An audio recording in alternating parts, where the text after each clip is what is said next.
멀리 케이프타운에서 예배드리는 가정에 오늘 특별히 위로함과 또한 새해의 믿음으로 걸어가기를 원하시는 우리에게 주시는 말씀은 고린도후서 5장 7절 말씀입니다. 한 목소리로 봉독하겠습니다. 시작. 이는 우리가 믿음으로 행하고 보는 것으로 행하지 아니함이로다. 아멘. 믿음으로 걷는 축복이라는 제목으로 차명근 목사님께서 말씀을 전해드리겠습니다. 네, 우리 함께 기도하겠습니다.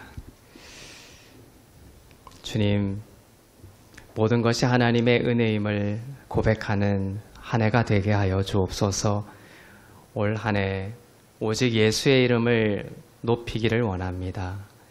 주의 사랑이 우리 가운데 가득하기를 원합니다.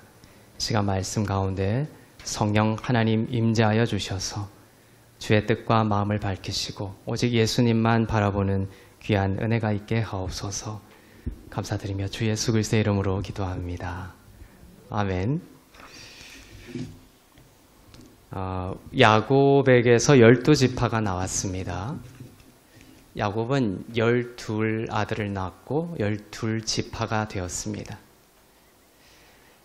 그 중에 맨 나중에 태어난 아들 베냐민입니다. 베냐민 지파가 그 야곱 12지파 중에 맨 나중 지파가 됩니다. 근데 베냐민 지파는 단순한 지파가 아닙니다. 교회를 상징하는 지파입니다. 베냐민은 야곱이 아들을 낳을 수 없는 생식 불가능한 상태에서 낳은 아들이기 때문에 그렇습니다. 교회는 인간의 힘으로 탄생한 교회가 아닙니다. 교회는 하나님의 인간의 불가능성, 인간이 출생시킬 수 없는 오직 하나님의 은혜로 출생한 주의 몸이 바로 교회라는 것입니다. 베냐민도 그렇게 출생했습니다.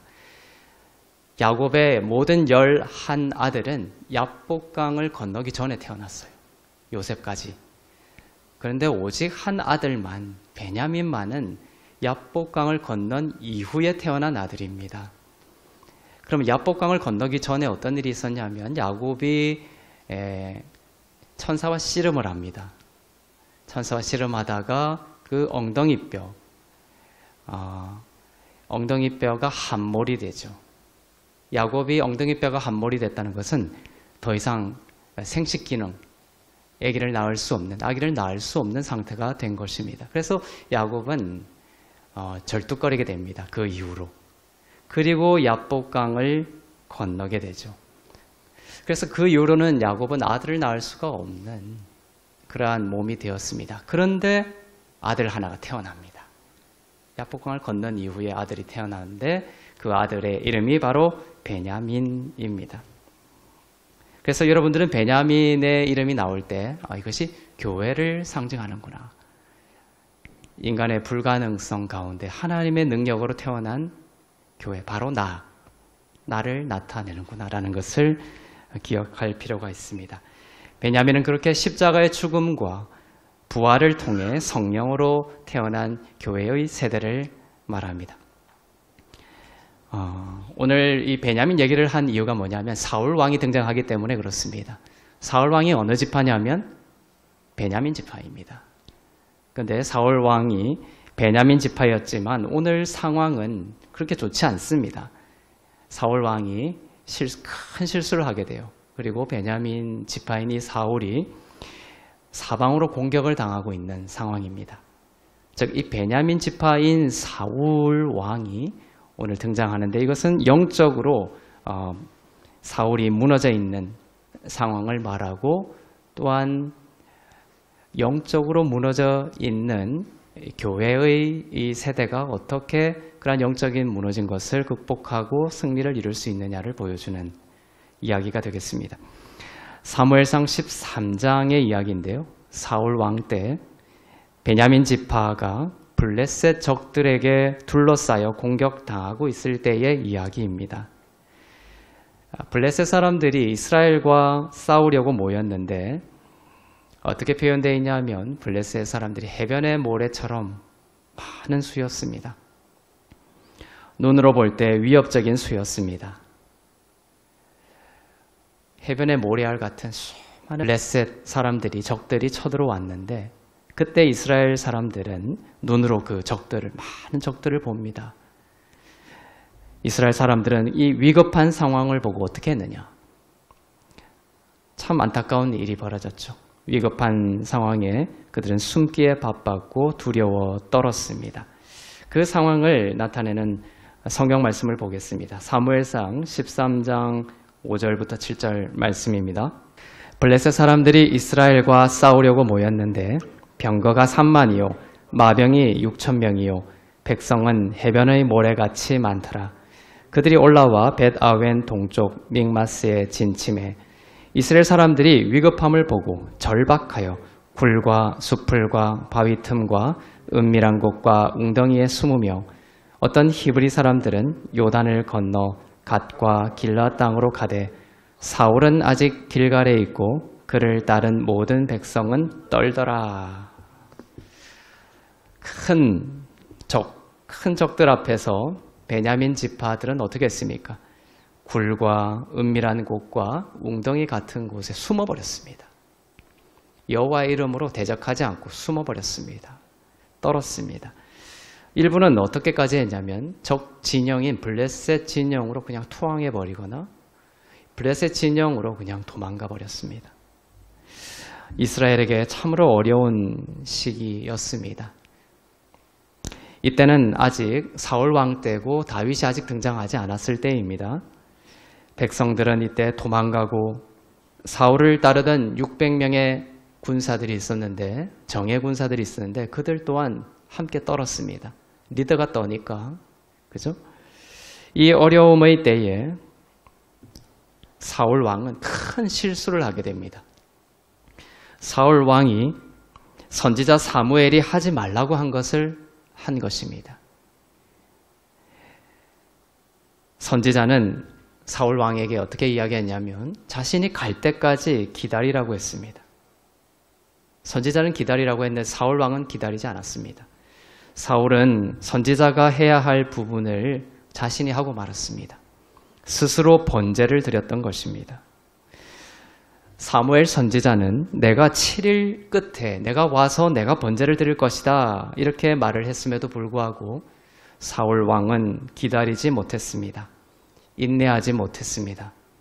사울 왕은 육적인 사람이었습니다. 그는 보이는 것으로 행하는 사람이었습니다. 믿음의 사람이 아니었습니다. 고린도후서 5장 7절 말씀, 오늘 본 말씀 한번 더 보겠습니다. 이는 우리가 믿음으로 행하고 보는 것으로 행하지 아니함이로다. 그런데 사울은 보는 것으로 행했던 사람입니다. 믿음으로 행하지 않았던 것이죠. 베냐민 지파가 공경을 받고 있는 것과 같은 그러한 상황 속에 우리들도 놓여 있을 때가 많습니다. 올 한 해도 우리 가운데 보이는 위협들이 많을 거예요.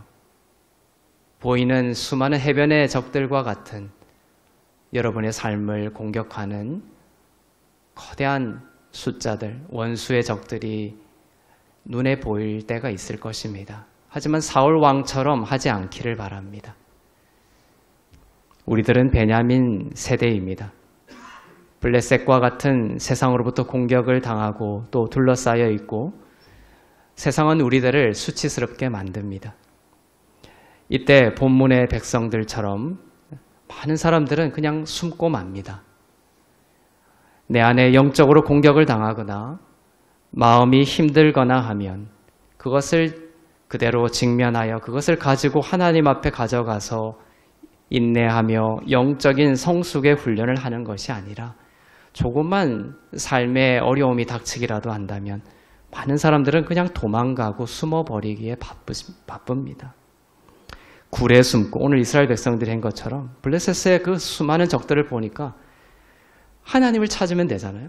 그런데 그들은 굴에 숨고 수풀에 숨고 바위 틈과 은밀한 곳, 웅덩이에 숨고 심지어 블레셋 진영으로 세상으로 돌아가 버리고 말았습니다. 그러나 로마서 5장의 말씀처럼 환난은 인내를, 인내는 연단을, 연단은 소망을 이루게 될 것을 우리는 믿습니다. 성장과 성숙은 그저 도피하는 것으로 되는 것이 아니라 인내하며 복음 안에서 다뤄야 할 부분임을 잊지 말기를 바랍니다. 그런 말이 있습니다. 하나님은 시간으로 성도를 연단시킨다. 이런 말이 있습니다. 시간으로 성도를 연단시킨다는 말은 성도들에게 인내가 필요하다는 것이죠. 그러나 이제는 복음의 역사를 알고 믿기 때문에 우리는 날마다 구원을 경험하며 그리스도의 형상으로 자라가게 됩니다. 사울 왕은 하나님의 음성을 따르지 않고 자기 안에 있는 그 육적인 음성을 따라 했습니다. 빨리 적들이 크니까 내가 뭔가를 해서 이 문제를 해결하려고 했습니다. 보이는 적들이 하나님의 말씀보다 더 크게 느껴졌던 것입니다. 물론 문제가 크게 보일 수가 있습니다. 하지만 그 문제보다 여러분의 심령의 그 심령의 상태를 가만히 살펴보십시오. 그 문제에 끌려가는지 아니면 이 문제를 하나님 앞에 가져가서 문제보다 하나님이 더 크게 내 영혼 가운데 중심에 자리하고 계시는지. 사울 왕은 그에게 허락되지 않은 번제를 드렸습니다. 7일째 되던 날 사울 왕이 번제를 드리고 있는데 시키지도 않은 그 번제를 드리고 있는데 선지자 사무엘이 도착했습니다. 사무엘이 말했습니다. 너는 주님을 기다리지 않았다. 너는 주님의 음성을 따르지 않았다. 이 나라를 너는 빼앗기게 될 것이고 하나님의 마음에 합한 다른 이에게 하나님께서 이 나라를 줄 것이다. 사무엘상 13장 14절입니다. 사무엘의 말입니다. 시작. 지금은 왕의 나라가 길지 못할 것이라 여호와께서 왕에게 명령하신 바를 왕이 지키지 아니하였으므로 여호와께서 그의 마음에 맞는 사람을 구하여 여호와께서 그를 그의 백성의 지도자로 삼으셨느니라 하고. 사람의 육은 주님을 기다리기를 원하지 않습니다. 육은 무언가를 해치워버리기를 원하고 그것을 빨리 하기를 원합니다. 일 자체가 목적이 되기도 하고 또 우리의 많은 착각 중에 하나는 우리가 하나님을 도우려고 합니다. 하나님을 돕는 삶, 참 좋아 보이죠. 하지만 그만큼 교만한 것이 없습니다. 하나님을 돕는 삶은 없습니다. 우리는 하나님을 도우려고 하고 기다리지 않죠. 그리고 자기 생각으로 무언가를 해버리고 그것을 하나님의 영광을 위하여 했다라고 내놓습니다.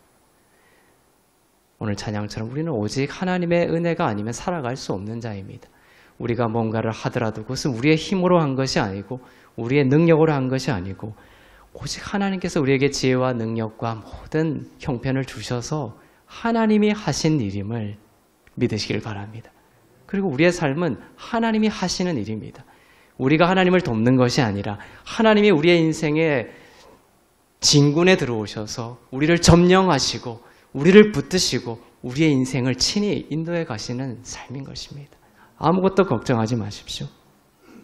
그러나 내가 하나님을 돕고 내가 하나님을 뭔가를 보충해 드리려고 하는 이러한 의식과 믿음을 갖기 시작하는 순간부터 우리의 어깨에 힘이 들어가는 거예요. 그럼 그것이 두려움과 낙심과 절망과 영적 침체로 빠지게 되는 것입니다. 하나님은 말씀하십니다. 시편 46편 10절입니다. 시작. 이르시기를 너희는 가만히 있어 내가 하나님됨을 알지어다. 내가 뭇 나라 중에서 높임을 받으리라. 내가 세계 중에서 높임을 받으리라 하시도다. 저에게만 그럴까요? 모든 성도들에게 가장 어려운 것이 이것입니다. 너희는 가만히 있어. 이 말씀을 듣고 얼마나 이 영적인 하나님의 명령이 우리의 삶의 가장 어려운 부분이라는 것을 저는 깨닫습니다. 설교하기 전에 제가 올라올 때도 이것이 어려운 겁니다. 내 어깨에 힘을 빼고 내 힘을 빼고 온전히 나를 통해 성령께서 나를 흘러가기를 원하며 온전히 주께 맡겨드리는 삶이 너무나 힘든 것입니다.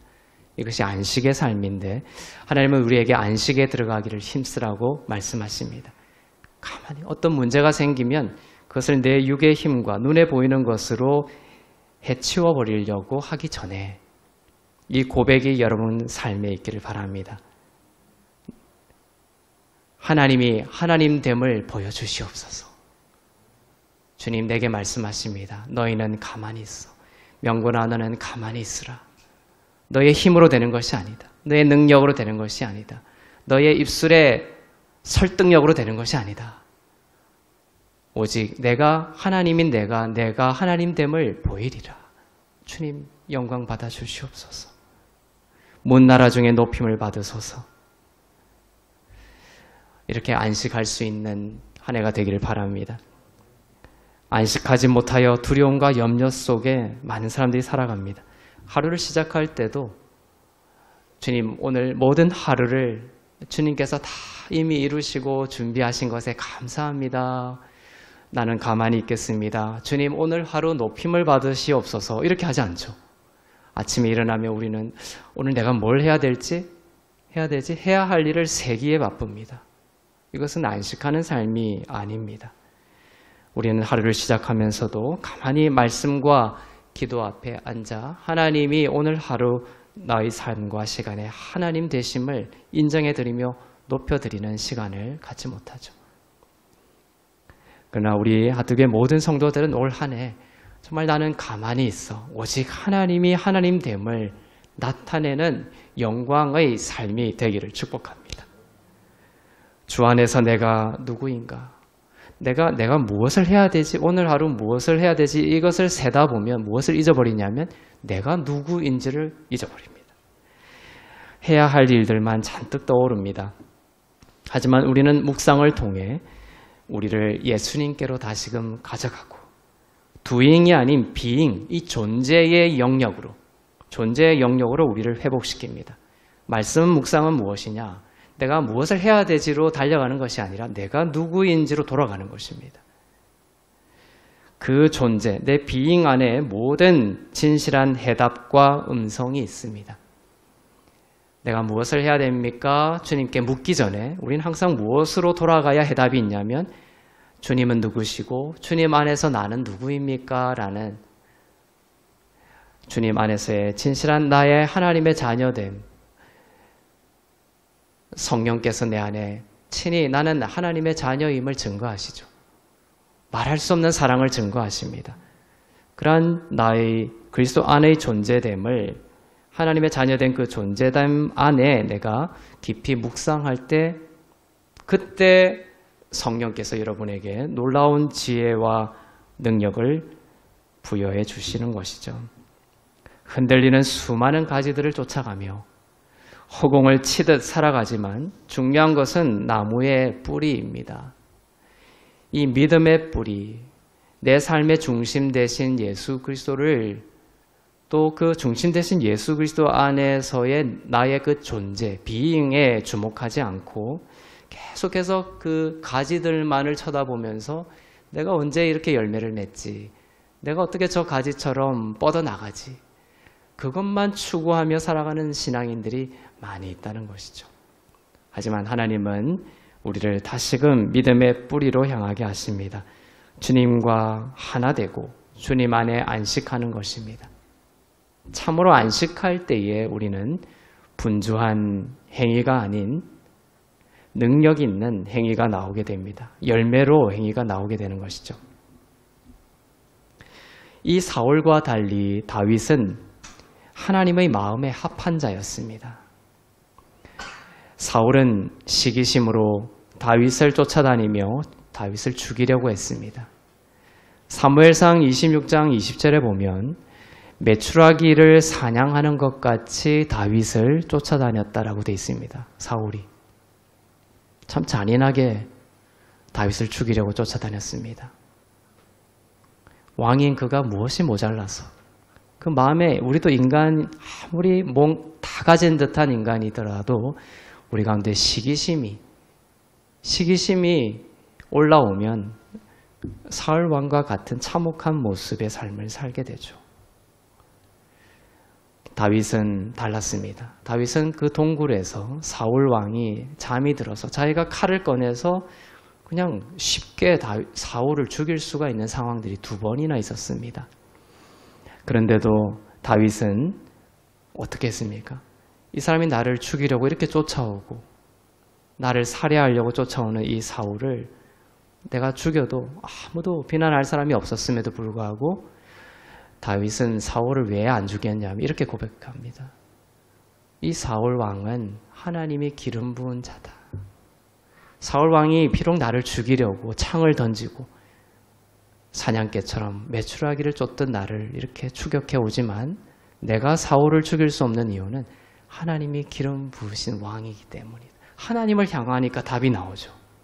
내가 이 사람을 죽여야 되는지 말아야 되는지, 보복해야 되는지 말아야 되는지는 나의 이익과 인간의 수준의 이해타산을 통해서 나와서는 안 되는 거예요. 이론의 이성적인 추론으로 나와서는 안 됩니다. 다윗처럼 하나님께 묻고 하나님의 시선으로 바라볼 때에 올바른 우리의 선택이 나오게 되는 것이죠. 다윗도 그랬습니다. 하나님이 기름 부으신 자를 함부로 할 수 없다. 다윗에게도 600명이 있었습니다. 여기 사울 왕도 600명의 군사가 있었고 다윗에게도 600명의 군사가 있었습니다. 그런데 이 600명의 군사들의 운명이 완전히 달라지죠. 다윗은 사울을 죽이지 않고 하나님께 의탁했습니다. 같은 600명이지만 이 600명이 사울의 600명은 죽이려고 하고 보복하려고 하고 그냥 조급하고 매일 분노하고 끊임없이 누군가를 추격하는 사울을 따르던 그 600명은 나중에 다 흩어지고 다 망하는 자가 되었습니다. 다 참혹한 죽음을 당하게 됩니다.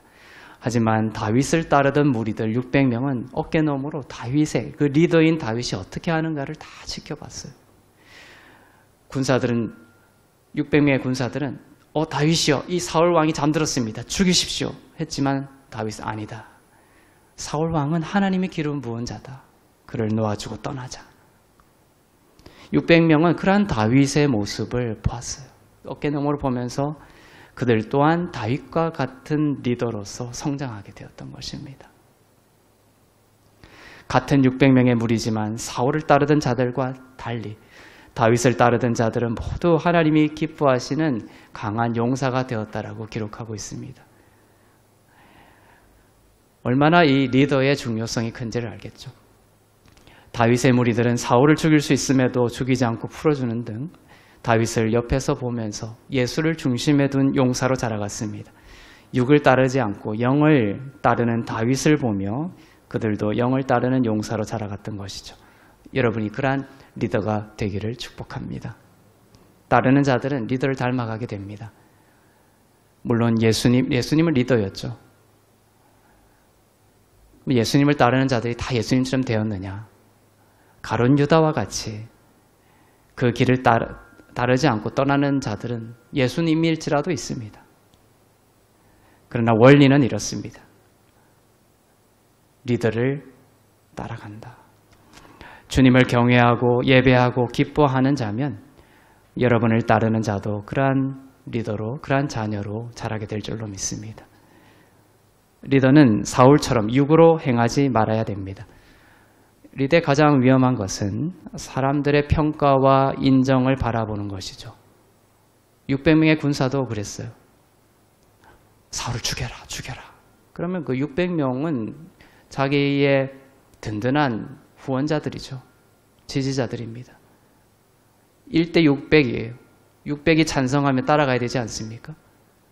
리더는 어떤 때는 고독해야 되는 거예요. 주님 안에서 사람의 그것을 무시하는 것이 아니라 가장 근원적인 결정을 내릴 때에는 사람이 무엇을 원하고 사람이 무엇을 이야기하는가 보다 하나님이 무엇을 원하시고 기뻐하시는지를 반드시 중심을 지켜야 된다는 것입니다. 주님께 영광이 되지 않음에도 불구하고 사람들에게 어떤 영향을 줄까를 기초로 생각하는 리더가 되어서는 아니 됩니다. 가정에서 자녀에게도 마찬가지예요. 어떤 때는 자녀의 말을 계속해서 청종하고 경청하고 격려하지만 그러나 물러서지 말아야 될 하나님이 기뻐하시고 하나님께 영광이 되는 중심은 있어야 된다는 것이죠. 다시 돌아가서 우리 사울 왕 때 베냐민 지파가 블레셋의 공격에 포위되었을 때로 돌아갑니다. 사울 왕은 베냐민 지파 땅의 수도 게바에 있었는데 당시에 그 블레셋은 사방으로 이 베냐민 지파를 둘러싸고 있었습니다. 동쪽에서는 벳 호른에서 쳐들어왔고 북쪽에서는 오브라에서 쳐들어왔고 서쪽에서는 스보임에서 쳐들어왔습니다. 그럼 남쪽은 비어있지 않느냐? 근데 남쪽은 그때 당시 이스라엘 영역이 아니었습니다. 여부스 족속에게 속해 있었기 때문에 사실상 베냐민은 모든 동서남북으로 적들에게 포위되어 있었던 것입니다. 그때 이제 사울이 너무나 두려웠을 것입니다. 그리고 자신의 육신의 힘으로 뭔가 하려고 번제를 드렸던 큰 실수를 저지르게 되었던 것이죠. 그리고 이로 인해 그들은 두려워 떨었고 토굴 등에 숨었습니다. 이 블레셋이 쳐들어오는데 참 어려운 상황은 뭐냐면 이스라엘에는 철기가 없었습니다. 당시에 이 철기 문화를 가진 민족들이 세계를 제패할 때가 있었죠. 다 청동기 문화였고 노시였고. 그런데 이 철기를 가진 족속이 바로 블레셋 지파였습니다. 얼마나 무시무시했겠습니까? 이 철기를 가진 블레셋 지파들이 철기로 만든 그 무기가 없는 이스라엘을 둘러싸고 공격해 들어오고 있었던 것입니다. 이스라엘 백성들은 이 상황에서 어떤 무기가 필요하겠습니까? 블레셋의 철기는 눈에 보이는 강력한 육적 무기를 말합니다.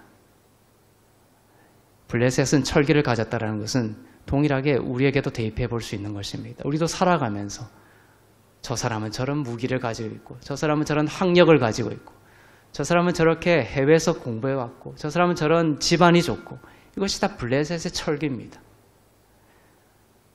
그것을 바라보다 보면 그럼 나에게는 어떤 무기가 필요하지 하다 보면 그들의 무기에 맞추려고 끊임없이 내 삶을 학대하고 채찍질하는 삶을 살게 되는 것입니다.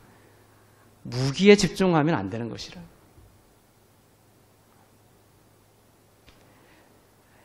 오늘 이 설교를 다 이제 다음 주까지 이어지는데 핵심은 뭐냐면 그들은 이 철기를 가진 블레셋의 철기를 쫓아가는 큰 실수를 또 범하게 되는 거예요.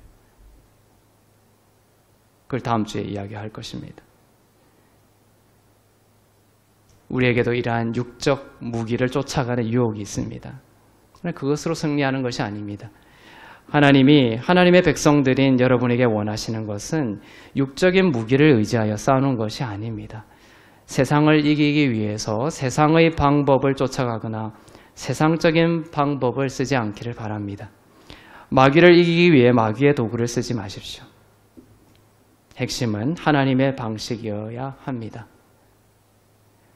골리앗에게도 마찬가지였습니다. 골리앗이 2m가 넘는 거대한 거인이었습니다. 그 꼬마 다윗이 17살 된 그 다윗이 그 골리앗을 어떻게 쓰러뜨렸습니까? 항상 그것을 기억하십시오. 너희는 칼과 창과 단창으로 나오지만 나는 만군의 여호와의 이름으로 너에게 나아간다. 만군의 여호와의 이름으로 나아가는 것입니다. 오늘 우리 청년들도 예배에 참석했지만 살아가면서 세상적인 블레셋의 철기와 같은 그런 것이 눈에 보일 때 그것을 쫓아가지 않고 여러분에게 예수님의 이름이 있다는 것을 반드시 기억하시길 바랍니다. 우리 민서, 정필이, 종인이, 또 준우, 영찬이 칼과 창과 단창으로 세상이 나올지라도 나는 만군의 여호와의 이름으로 너에게 나간다. 반드시 여호와의 이름으로 승리를 주실 거다라는 믿음을 반드시 가지고 살아가는 여러분 되길 바랍니다. 우리 스가랴 4장 6절을 보겠습니다. 시작. 그가 내게 대답하여 이르되 여호와께서 스룹바벨에게 하신 말씀이 이러하니라. 만군의 여호와께서 말씀하시되 이는 힘으로 되지 아니하며 능력으로 되지 아니하며 오직 나의 영으로 되느니라. 성령께서 여러분과 함께 하시면 승리할 수 있습니다. 예수의 이름이 있는 곳에 주의 영이 능력으로 임하십니다. 우리는 우리의 힘으로 되는 것이 아니다. 여러분의 힘을 의지하고 집중하는 사람이 있습니까? 사람의 힘으로 되지 않습니다. 여러분의 능력을 의지하고 집중하는 사람이 있습니까? 사람의 능력으로 되지 않습니다. 오직 나의 영, 곧 성령으로 하나님의 역사가 일어날 줄로 믿습니다. 세상이 이것도 필요하고 저것도 필요하다고 말해도 확신과 믿음으로 말하십시오. 사람의 능도 힘도 아닌 오직 주의 영으로 될 것이다. 보이는 것으로 행하지 말고 믿음으로 행하시기를 바랍니다. 베냐민 지파가 사울 왕 때 사방으로 포위되었듯이 우리들도 살아가면서 올 한 해 또 일평생 많은 종류의 어려움이 다가올 것입니다. 원수들은 이내 쳐들어와서 훔쳐갑니다. 건강을 훔쳐갑니다. 자녀와의 관계, 배우자와의 관계를 훔쳐갑니다. 성도들과의 관계를 훔쳐갑니다. 우리 삶의 감사를 훔쳐갑니다. 이 감사는 너무너무나 중요합니다. 예수님은 기적을 베풀기 전에 예수님은 많은 기적을 베푸셨죠. 그런데 가만히 그 예수님이 하신 말씀을 보면 항상 기적을 베푸시기 전에 하신 말씀이 있어요. 축사하시고 감사하시고. 그러니까 주님은 항상 감사를 먼저 하시고 기적을 베푸셨습니다. 여러분의 삶에 감사가 시작이 되면 기적이 일어날 것입니다. 여러분의 삶에 감사가 사라지기 시작하는 순간 기적은 사라지게 될 것입니다. 우리가 다 이미 경험적으로 알고 있습니다. 그런데도 이 감사를 잘 하지 못합니다. 감사가 사라지면 곧 불행이 고개를 듭니다. 여러분이 영의 사람이라는 것은 입술에 모든 부정적인 것을 제하고 감사를 회복하는 것입니다. 감사를 세는 사람이 되십시오. 이것은 확실합니다. 여러분에게 임한 하나님의 나라로 여러분을 인도하는 것은 바로 감사의 시선과 감사의 말입니다. 우리의 시선이 중요하다는 것입니다. 어떤 상황이 펼쳐져도 집안에 또 남편, 또 아내, 부모된 분들의 성도들의 시선이 중요합니다. 그것을 감사로 해석하고 하나님의 관점으로 긍정적으로 바라보고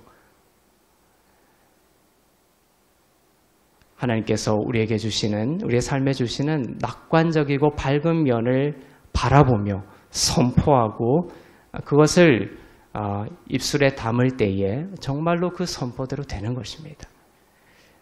우리 자신의 삶에도 마찬가지입니다. 감사할 일이 없는 것이 아닙니다. 하나님은 우리의 삶에 말할 수 없는 감사의 제목들을 주셨습니다. 문제는 뭐냐면 우리가 눈을 들어서 그 감사의 이유들을 발견하지 못했기 때문입니다. 그래서 행복은 찾아다니는 것이 아니라 발견하는 것이라는 말이 있습니다. 이미 와 있다는 것입니다. 우리의 눈이 어두워진 것이 문제죠. 저는 올 한 해 정말 의도적이고 정말 집중적이고 강력하게 이 감사를 세는 삶이 되기를 바랍니다. 어떤 어두운 순간에서도 우리의 영안이 열려서 하나님 앞에서 이 감사를 문장으로 만들고 문장으로 선포하고 주님께 올려드리고 내 영혼에 선포하는 여러분 되시길 바랍니다. 비판을 하고 조목조목 잘잘못을 따지면 잘 될 것 같은 착각에서 벗어나야 합니다. 변화는 비판과 두려움과 정죄로부터 결코 오지 않습니다. 하나님의 사람이 감동을 받을 때 변화되도록 하나님은 설계하셨습니다. 율법은 감동이 없습니다. 진정한 감동은 조건 없는 사랑과 용서에 있습니다. 하나님의 말씀은 성경은 하나님의 감동으로 된 것이라고 기록이 되어 있죠. 하나님의 감동을 받는 자들이 되어야 됩니다. 그럴 때 우리는 변화와 성숙을 겪게 됩니다. 하나님의 사람은 어떻게 감동을 받고 변화되느냐? 그 감동은 바로 조건 없는 사랑과 용서에 있다는 것입니다. 세상에는 그것이 없습니다. 하지만 예수 안에, 교회 안에, 말씀 안에, 복음 안에 이것이 있습니다. 그것은 무조건적인 사랑과 용서입니다. 교회가, 복음이, 성도인 여러분이 조건 없는 사랑과 무조건적인 사랑과 용서를 마음의 중심에 두고 살아간다면 반드시 그 삶에는 기적과 변화와 성숙이 있다는 것입니다. 그것이 우리를 진정으로 감동시키기 때문입니다. 예수님이 십자가에서 자기를 죽인 백성을 향해 저들을 용서해 달라고 하신 그 조건 없는 사랑과 그 용서만이 사람을 감동시키고 진정한 변화를 일으킵니다. 그리고 사랑하고 용서하는 그 사람도 성장시킵니다. 다윗의 마음에 합한, 하나님의 마음에 합한 다윗과 같은 그러한 리더십이 되게 만듭니다. 교회는 감동 공동체가 되어야 합니다.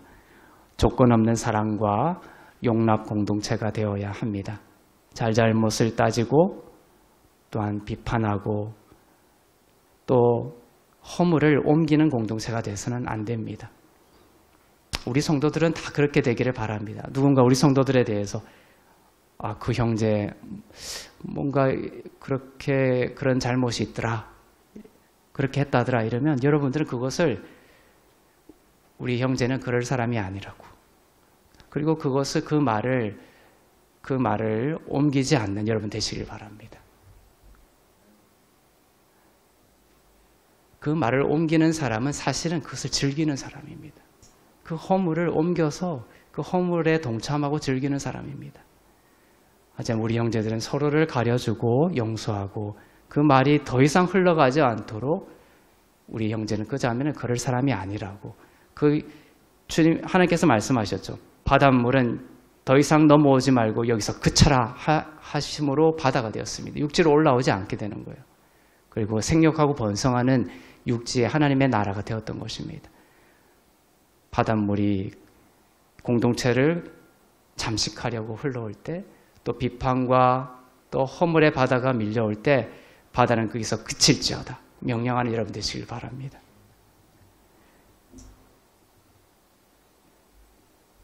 마태복음 18장 21절부터 22절 말씀을 보겠습니다. 시작. 그때 베드로가 나와 이르되 주여 형제가 내게 죄를 범하면 몇 번이나 용서하여 주리이까 7번까지 하오리이까. 예수께서 이르시되 내게 이르노니 7번뿐 아니라 7번을 70번까지라도 할지니라. 이것은 두세 사람이 모인 곳에 내가 있겠다라고 하신 그 교회에 대한 말씀 다음에 하신 말씀입니다. 베드로가 주님께 몇 번 용서해야 하는지를 묻습니다. 예수님의 대답은 충격적이죠. 7번을 70번까지 하라. 즉 70 곱하기 7, 490번을 하라는 것입니다. 490번을 이야기하신 것은 아니죠. 7이라는 완전수와 70이라는 완전수를 곱해서 영원히 용서하라고 말씀하신 것입니다. 그렇지만 세상에서는 어떻습니까? 또 우리의 흔한 받은 교육은 어떻습니까? 내가 2번은 참지 몇 번 못 참는다? 3번은 못 참는다. 이것이 세상입니다. 자녀들도 그러죠. 너가 도대체 몇 번째야? 3번을 못 넘어갑니다. 세상은. 우리의 육신이. 기다려주지를 못하죠. 사울도 6째 날까지는 기다렸어요. 그런데 7째 날 그냥 번제를 드리고 맙니다. 주님은 베드로가 7번을 참아야 됩니까? 주님은 7번이 아니라 7번에 70번까지도 참아라. 기다릴 것을 명령하시죠. 하나님은 그 사람에게 3번은 못 참는다. 우리처럼 내가 3번은 못 참는다라고 하셨다면 이 세상에 살아남아 있을 사람은 아무도 없을 것입니다. 우리는 예수를 믿고서도 그러한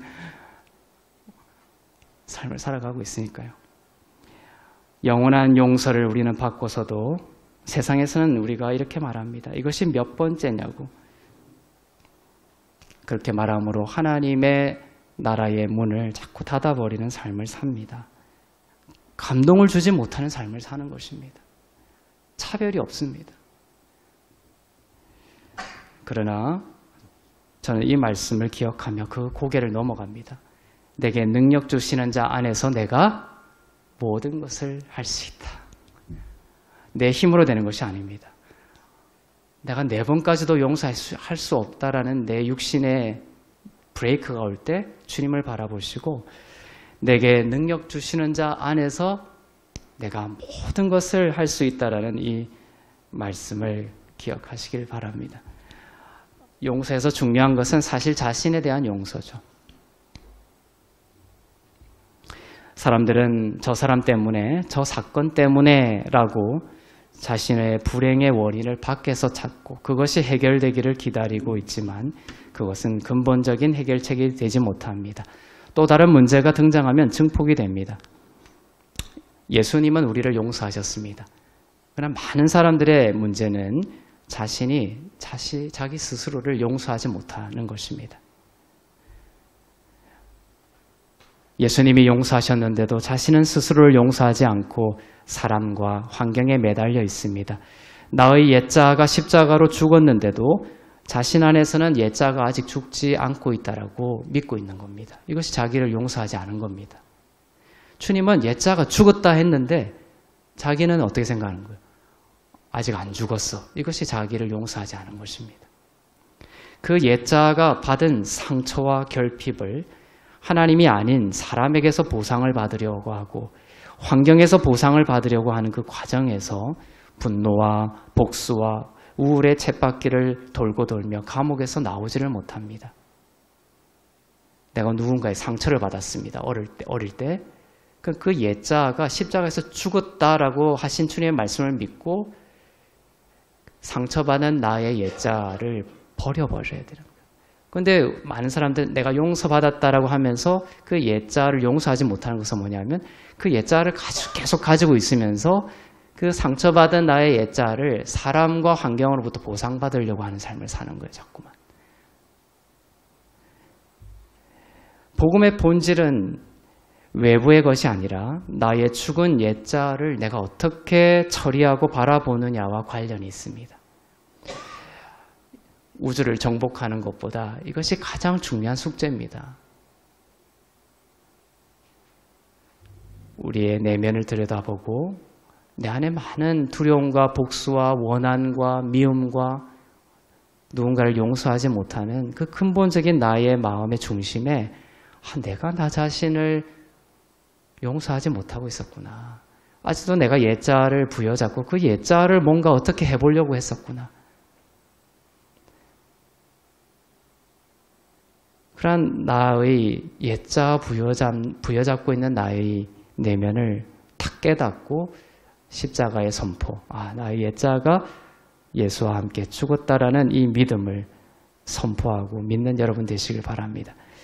오늘 블레셋에 둘러싸인 베냐민 지파가 승리할 수 있었던 비밀의 하나는 베냐민 지파가 이런저런 눈에 보이는 뛰어난 무기를 장착하는 것이 아니라 해안가에 즐비한 블레셋과 달리 베냐민 지파 그들이 십자가에서 죽고 부활한 새 피조물이라는 것을 깨닫고 그 믿음으로 행하는 것입니다.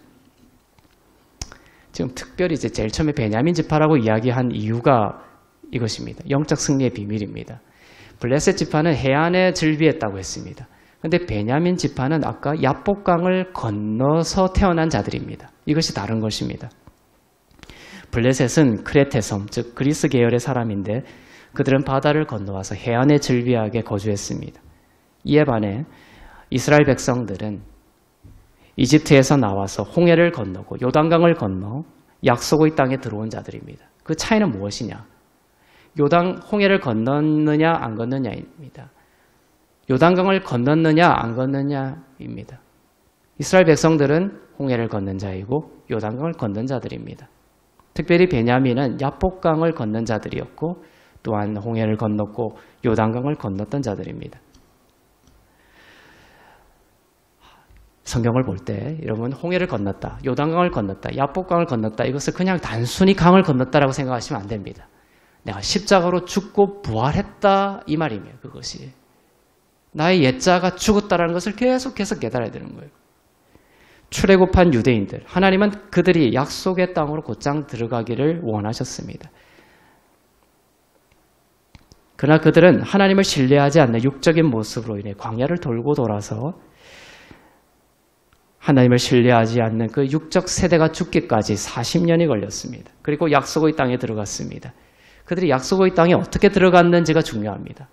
블레셋처럼 해변길에 질비하게 늘어서는 그러한 사람들로 살아가는 것이 아니라 그들은 블레셋이 있는 그 해안길을 따라서 약속의 땅에 들어가지 않았습니다. 이것이 감사한 일입니다. 그들은 광야를 돌고 돌아서 요단강을 사해에서부터 올라가는 갈릴리 바다로 올라가는 그 요단강을 따라서 쭉 올라가서 요단강을 건너서 약속의 땅으로 들어간 것입니다. 요단강을 건넌 삶이 되었던 것이죠. 그 의미는 자아에 대한 죽음입니다. 여러분, 이 땅에 태어나서 모든 사람은 땅에서 태어납니다. 그것을 천국 갈 수 없습니다. 모든 사람은 예수를 믿고 거듭나야 천국 갑니다. 그것을 이야기하는 것이 뭐냐면 요단강을 건너야 된다는 것입니다. 요단강을 건넌 자만이 천국에 들어갈 수가 있습니다. 홍해를 건넌 자만이 천국에 들어갈 수 있는 것입니다. 요단강 옆길을 따라 걸었고 요단강을 건너서 들어갔습니다. 이것이 자아에 대한 죽음입니다. 그리고 그리스도 안에서의 부활입니다. 요단강 중심에서 가져온 12개의 돌은 부활을 상징합니다. 12개의 부족이자 오늘날의 교회입니다. 블레셋은 요단강을 건넌 자들이 아닙니다. 예수 믿지 않는 자들은 요단강을 건넌 자들이 아닙니다. 세상은 그렇습니다. 하나님은 그들과 함께 하지 않습니다. 하나님은 요단강을 건넌 자와 함께 하십니다. 여러분이 요단강을 건넌, 즉 십자가로 인해 그리스도와 함께 죽고 그리스도와 함께 살아난 자들임을 믿으시길 바랍니다. 그리고 여러분의 옛자는 십자가에 못 박혀 사라졌습니다. 모세와 함께 1세대는 광야에서 반드시 멸절되리라는 말씀을 복음은 말하고 있습니다. 자, 출애굽했을 때 그 모든 1세대는 광야에서 다 죽임을 당하리라 하나님께서 말씀하셨습니다. 그러면 어떤 사람들은 하나님 정말 잔혹하다. 어떻게 출애굽했던 사람들 1세대를 다 광야에서 죽게 만드셨지? 그리고 광야에서 태어난 그 2세대를 여호수아를 통하여 요단강을 건너서 약속의 땅으로 들어가게 하셨습니다. 잔인한 하나님이 아니냐? 그것이 잔인한 하나님을 얘기하려고 하는 것이 아니라 반드시 1세대는 죽어야 된다는 것이에요. 그러니까 나의 옛자의 죽음을 통해서 새 자로 들어가는 나라가 하나님의 나라라는 것을 말씀해 주시기 위해서 이스라엘 백성들을 교부제로 활용하시는 거예요. 1세대가 죽고 2세대를 통해서 들어갔다는 것은 예수 그리스도를 믿는 여러분의 모든 옛자가 죽고 새로운 피조물로 여러분은 하나님의 나라에 들어간 자다라는 선포입니다. 홍해를 건너고 요단강을 건너게 하심으로 이것이 너희들의 그리스도 안에서의 정체성이야 라는 것을 가르치는 것입니다.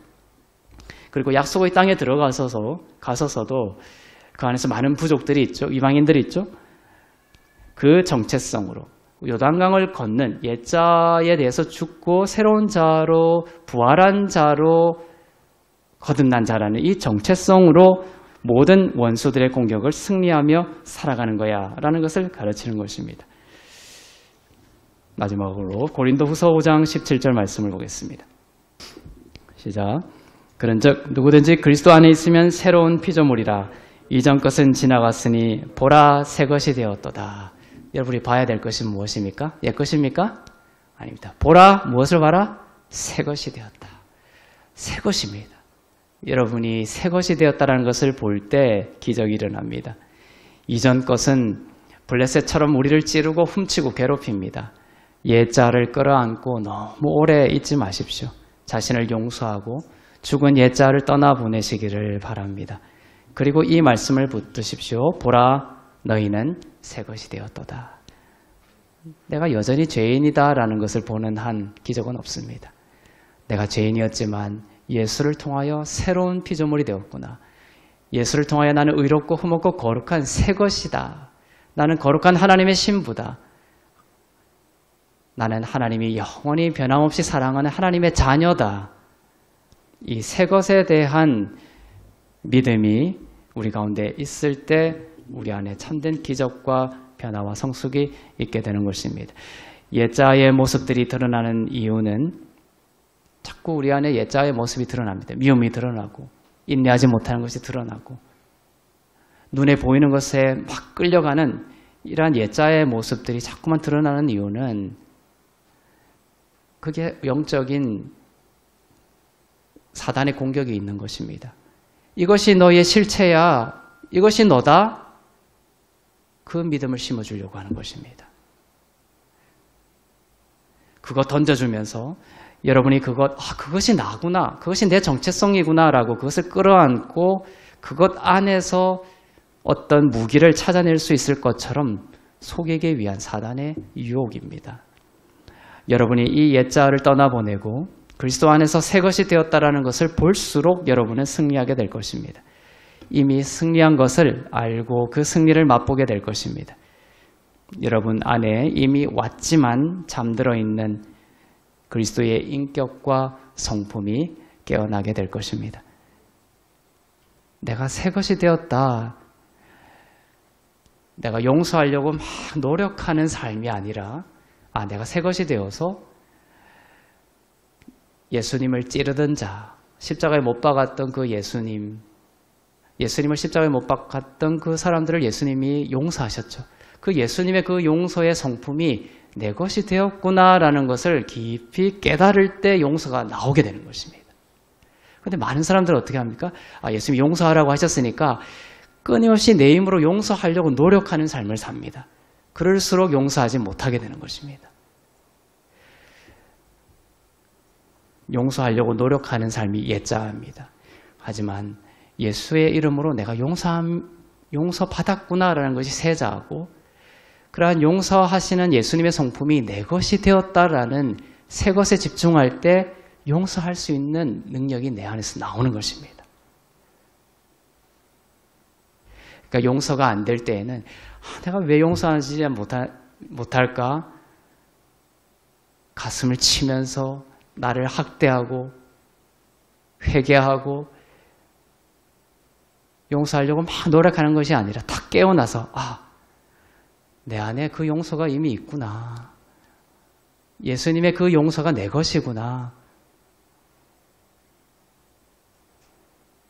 그게 깊이 묵상할 때 내 잔이 용서로 차오르게 돼서 흘러가는 거예요. 그래서 내가 왜 이렇게 용서가 되지? 이것을 깨달아야 되는 거예요. 내가 열심히 노력해서 용서하는 것을 그러한 삶으로 가는 것이 아니라 용서가 되어지네? 그것이 은혜로 되어지네? 내 힘으로 된 것이 아니네? 그런 삶으로 하나님은 여러분들을 인도해 가실 것입니다. 눈에 보이는 육적 전쟁터로 여러분을 유인하여 세상의 방식으로 싸우게 만들어 여러분을 패배시키려는 사단의 전략을 분별하고 보이는 것으로가 아닌 또한 감정으로 행하는 것이 아닌 믿음으로 행하고 진리 위에 거하고 새 것이 되었다라는 성령의 음성을 따라 인도함을 받는 그러한 올 한 해가 되기를 주님의 이름으로 축원합니다. 기도하겠습니다. 주신 말씀을 기억하며 보라 새 것이 되었도다 주님 말씀하시는 그 음성을 나의 믿음의 고백으로 받아들입니다. 하나님, 사울 왕이 육적으로 눈에 보이는 것으로 행하여서 그 나라를 잃어버렸던 그 이야기를 오늘 말씀을 통해 들으며 안식하기를 원합니다. 너희는 가만히 있어 내가 하나님됨을 알지어다. 그 말씀을 믿음으로 바라봅니다. 어떤 문제가 생겼을 때 조급하며 그냥 해치워버리려고 하고 나의 이성적인 생각과 판단과 능력을 의지하여 살았던 것을 이제 내려놓고 나의 모든 힘을 빼고 예수의 이름을 바라보기를 원합니다. 하나님이 이 문제 가운데 하나님 되시옵소서. 나의 힘과 능으로가 아니라 주의 영으로 됩니다. 그 믿음의 고백을 하나님께 드리는 인생 되게 하여 주시옵소서. 우리의 가정이 나의 힘과 능이 아니라 하나님의 하나님 되심으로 인하여 주의 보혈의 능력으로 말미암아 영광의 가정이 될 것을 믿습니다. 나의 자녀가 나의 힘과 능이 아니라 예수의 보혈과 주의 영으로 하나님 마음에 합한 자녀로 자라가게 될 것을 믿습니다. 부모로서의 모든 욕심과 조급함을 내려놓고 하나님께 맡깁니다. 하나님 친히 머리부터 발끝까지 예수의 보혈로 발라주시고 성령의 충만함으로 임하여 주셔서 친히 하늘의 친권자가 되어주시며 모든 공급자가 되어주시며 지혜와 능력으로 충만하게 인도하여 주시옵소서. 모든 것이 하나님의 은혜입니다. 하나님 보라 새 것이 되었도다 하셨습니다. 올 한 해 나의 자격과 능력을 의지하지 않고 그리스도 예수 안에서 모든 이전 것이 지나갔습니다. 옛 것이 지나갔습니다. 옛 상처와 옛 실패가 지나갔습니다. 예전에 했던 그 모든 어려움과 상처들이 또다시 반복될 것이라고 속이는 사단의 유혹을 떨쳐버리고 이전 것이 다 지나갔고 이제는 새 것이 되었으며 하나님은 날마다 생명 위에 생명으로 새 것 위에 새 것으로 내 삶에 축복해 줄 것이라는 믿음을 갖게 하여 주시옵소서. 보라 새 것이 되었도다. 주님 새 피조물로서의 정체성으로 살아가게 하여 주시고 오른손을 들고 내가 축복하고 축복하노라 맹세하시는 선하시고 인자하신 우리 주 예수 그리스도의 은혜로운 말씀을 주목하게 하여 주시옵소서. 함께 기도하겠습니다. 사랑의 하나님 감사합니다. 고개 숙인 하나님의 백성들 가운데 이 시간 불같은 성령으로 임하여 주시옵소서. 불의 혀와 같이 갈라지는 그 혀와 같이 임하여 주시옵소서. 바람처럼 불처럼 임하여 주시옵소서. 우리 마음에 모든 예전 것이 십자가의 능력으로 사라졌음을 나의 옛자가 죽었음을 믿음으로 바라보게 하여 주시옵소서. 보라 새 것이 되었도다 주님이 선포하시니 주님 나는 예수 그리스도 안에서 새로운 피조물이 되었습니다. 하나님은 나를 끝까지 사랑하시며 하나님의 나를 향한 사랑은 변함없으십니다. 나는 두려워하는 영을 가진 종이 아니라 하나님의 양자로 하나님의 아들이 되었으며 하나님의 자녀가 되었으며 하나님의 딸이 되었습니다. 아브라함의 딸이 되었습니다. 하나님 모든 두려워하는 영을 도말하여 주시고 주님 안에서 평강과 생명으로 올 한 해를 걸어갈 수 있게 하여 주시옵소서. 우리의 자녀들의 심령 가운데 이 시간 성령으로 임하여 주셔서 모든 두려움의 영은 떠날지어다. 우리 자녀들로부터 모든 근심과 염려는 떠날지어다. 우리 자녀들로부터 모든 상처가 떠나며 모든 실패의 두려움이 떠나며 오직 소망과 희망과 오직 하나님의 축복을 기대하는 소망의 영으로 충만할지어다.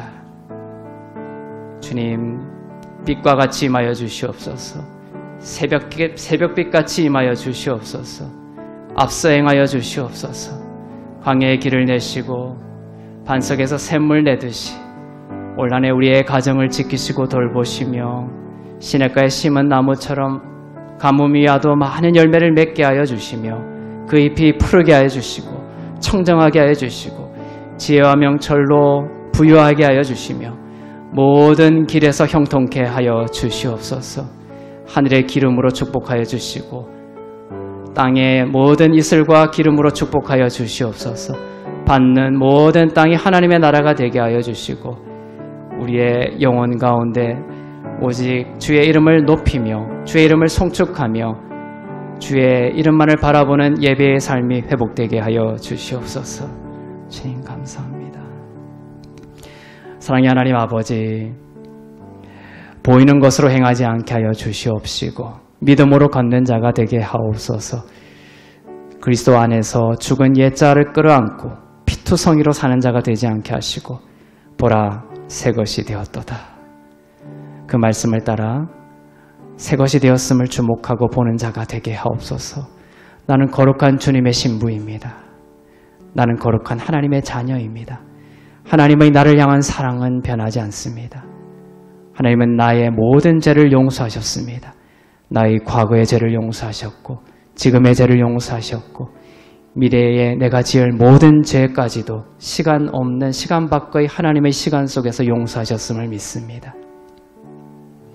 그렇게 육적으로 사는 것이 아니라 오직 믿음으로 살게 하여 주시고 내가 육적으로 살지 않아도 정말 괜찮다며 자신을 용서하고 이제 나에게는 아바 아버지 하나님이 나의 아버지임을 바라보며 이제 사람과 환경이 아닌 예수님만을 의지하고 예수님만을 중심에 두고 살아가는 인생 되게 하여 주시옵소서.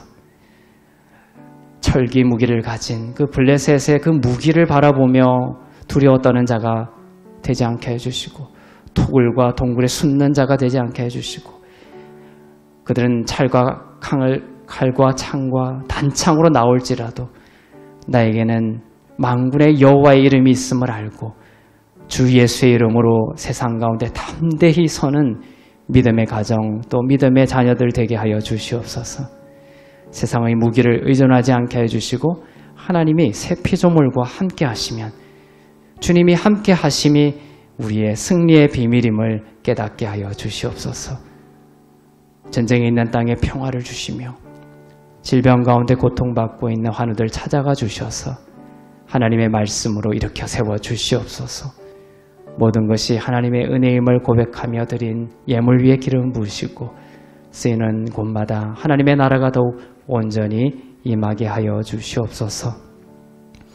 이제는 우리 주 예수 그리스도의 은혜와 하나님 아버지의 사랑하심과 성령님의 위로교통 새롭게 하심이 보이는 것으로 행하지 않고 믿음으로 걷기를 소망하는 주 안에서 의롭고 흠없고 거룩한 교회 위에 선교사님들 위에 나라와 민족들 위에 이제부터 영원토록 함께 하시기를 간절히 축원하옵나이다.